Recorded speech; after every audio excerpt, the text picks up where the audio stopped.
اگر میں کسی غلط رستے سے, کسی غلط راہ سے ایس او پیز توڑ کے اگر اسے حاصل کر لیتا ہوں تو مقصود اور جو منزل ہے اور جو ڈیمانڈ ہے وہ پوری ہو رہی ہے. کیا فرق پڑتا ہے میں حلال طریقے سے لاؤں, حرام طریقے سے لاؤں, غلط طریقے سے لاؤں؟ کسی ایس او پی یا میتھڈالوجی کی یونیفارمٹی کو سامنے رکھ کے لاؤں نہ لاؤں, اس سے کیا فرق پڑتا ہے؟ تو اس پہ ہمارا ایک سوال ہے کہ اللہ کی حکمت نے ایس او پیز اور میتھڈالوجیز کو اس لیے لازم قرار دیا تھا کیونکہ اس میتھڈالوجی میں یونیفارمٹی اگر آپ نہیں لے کے آئیں گے تو, اور کہتے ہیں کہ جی غلط دوسرے اور رستوں سے بھی آ جائے گی, تو دوسرے اور رستے کبھی کبھی اور اکثر منزل وہی دکھا رہے ہوتے ہیں لیکن لے کہیں اور جاتے ہیں. آپ تو قابل تھے, آپ نے ایک ڈیفائنڈ سٹینڈرڈ ایس او پی سے ہٹ کے ایک رستہ اپنایا اور آپ کو مل گیا. اس کی کیا گارنٹی ہے؟ کیونکہ آپ ساؤنڈ تھے, آپ کو پتا تھا, آپ کو اس کے میکروز مائکروز پتا تھا, آپ کو اس کے پروز کونس پتا تھے, آپ کو اس کی کلیات و جزیات پتا تھی, آپ کو اس کو خیر شر پتا تھا. آپ نے رستے سے ہٹ کے تو سنبھالا. آپ اس کو 1 کروڑ لوگوں پہ اپلائی کر دیں گے. آپ نے ایک سچویشن کے اندر ایس او پی توڑا ہے. ایس او پی توڑنا کب ہے اور ایس او پی رکھنا کب ہے, اس کا علم آپ کو تو ہے. اصول کو بنانا کیسے اور اصول توڑنا کیسے آپ تو سنبھال گئے.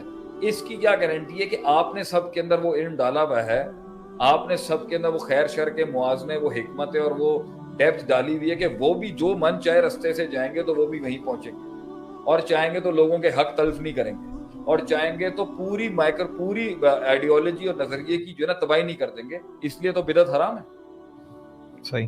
سنت کو پکڑ کے لوگ کہتے ہیں نا بھی منزل تو جنت ہے, رستہ جو بھی ہو. صحیح. یہ کتنا بڑا موقول ہے ہمارے یہاں پہ. جنت چاہیے نا سب, سارے اپنے اپنے لگے ہوئے, کسی کو غلط مت کہو. کیوں نہیں غلط کہیں؟ اگر آپ رستے کے تعین کے اوپر لاک نہیں لگائیں گے تو آج اگر 4 ہیں تو کل 40 ہوں گے. رستے مزید بنتے جائیں گے, فرقے مزید بنتے جائیں گے, تو آپ لاک لگائیں نا اس کے اوپر.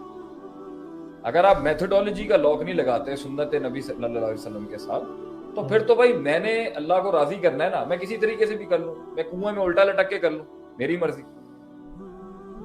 کنویں میں الٹا لٹک کے سبحان اللہ کی تسبیح کرنا شروع کر دوں. لاک کیوں لگا رہے ہیں آپ میرے اوپر کہ بیٹھ کے اچھے انداز میں انہی الفاظ کے ساتھ کرنی ہے جس میں آپ صلی اللہ علیہ وسلم نے کی تھی؟ لاک کیوں لگا رہے ہیں آپ؟ لاک اس لیے لگا رہے ہیں کیونکہ اگر آپ نے رستہ کھول دیا نا تو ہر آدمی کو پہچان نہیں ہے کہ اس کے اندر سے جاتے ہوئے کتنی ڈیویشنز آ سکتی ہیں اس کے رستے کے. اسے منہج کہتے ہیں. اس لیے اللہ نے جہاں اخلاص کی شرط لگائی ہے وہاں اتباع سنت کی, نبی صلی اللہ علیہ وسلم کے لاک کو دین کا بیس بنایا آپ, کہ دین پر صحابہ تو چل گئے کیونکہ نبی صلی اللہ علیہ وسلم موجود تھے, آپ صلی اللہ علیہ وسلم پلس مائنس کریکٹ کر دیا کرتے. اب آگے جب لوگوں نے چلنا ہے اور اپنا نفس بھی موجود ہے, شیطان کے وسوسے بھی موجود ہیں, باطل تحریفیں بھی موجود ہیں, اگلوں کے پروپوگنڈے موجود ہیں, اور اب رستے لمبے ہو چکے ہیں اور منزلیں آگے ہو چکی ہیں اور بڑے بڑے عازموں پہ جا رہے ہیں, عرب سے باہر نکل گئے ہیں, تو لاک نہیں لگے گا. مختلف سچویشن سامنے آ رہی ہیں, مختلف میڈیم سے لاک کیسے لگائیں گے آپ؟ لاک لگائیں گے آپ ان سے کہ بھئی یہ فرسٹ ٹاپ جنریشن ہے, جو انہوں نے کیا ان سے ہٹ کے بات نہ کریں. اگر آپ لاک نہیں لگائیں گے تو اس کی کیا دلیل ہے کہ اگلی جنریشن جو ہے وہ ان خواص کا اور ان جزیات کا اور ان کلیات کا لحاظ کرتے ہوئے منزل تک پہنچے گی. اور وہی ہوا, نام محبت کا تھا, کھڑا کچھ اور کر دیا انہوں نے. نام محبت کا تھا, کھڑا کچھ اور کر دیا. نام عقیدت کا تھا اور کھڑا کچھ اور کر دیا. صحیح. نام تعلق کا تھا, نام جو ہے وہ نسبت کا تھا, دروازہ اپنے ایسے کھول دیا. آج مجھے سمجھ میں آتا ہے, کبھی کبھی مجھے بھی لگتا تھا میں ہمارے بڑے اتنے اسٹرکٹ کیوں ہیں, دروازے کیوں بند کر دیتے ہیں فوراً رات کو, جانے دیں ہمیں. آج ہمیں اب ہمارے بچے ہوں گے نا تو ہمیں پتا ہے کہ اگر وہ جائے, ضروری نہیں ہے کہ اگر آج وہ فیز 4 سے فیز 7 آیا ہے, فیز 4 سے فیز 7 رستے میں آیا اور بیچ میں کوئی بلائیں نہیں ٹکری, تو اگر وہ دوسرے رستے, رات کو نکلنے کا ہی لاک لگا دینا چاہیے. صحیح. آج بچ گیا تو اس کا کیا مطلب ہے کل بھی بچ جائے گا. صحیح. اگر آج میری 200 کی سپیڈ پہ گاڑی نہیں لگی تو کیا اس کا مطلب ہے کل بھی نہیں لگے گی. آج آپ کی موٹر وے پہ گاڑی اس کا کل بھی نہیں لگے گی. کیوں انہوں نے سپیڈ لمٹ لگائی؟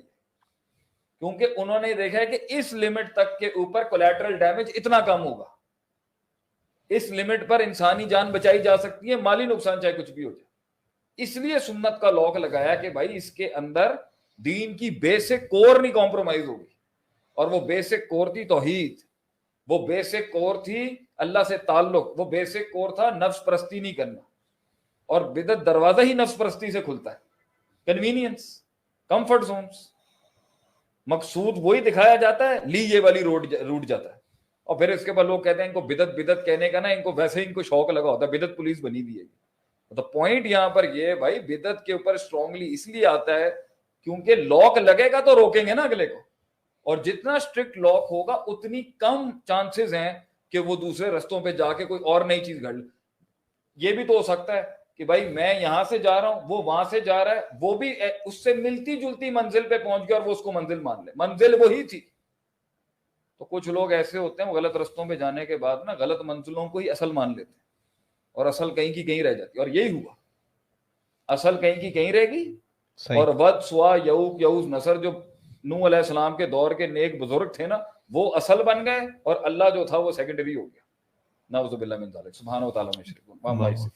اس لیے اس کو ہم یہاں لے کے آئیں گے. اگر میتھڈالوجی کا لاک نہیں لگائیں گے نا, تو آپ تو گئے,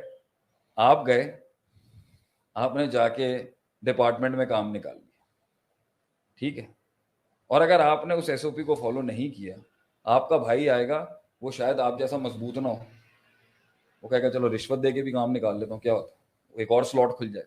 اس لیے حضرت عمر کا ایک بڑا پیارا جملہ ہے, سلف صالحین کا ایک جملہ ہے, فتنہ ایک دفعہ آتا ہے بھیا, بند کبھی نہیں ہوتا.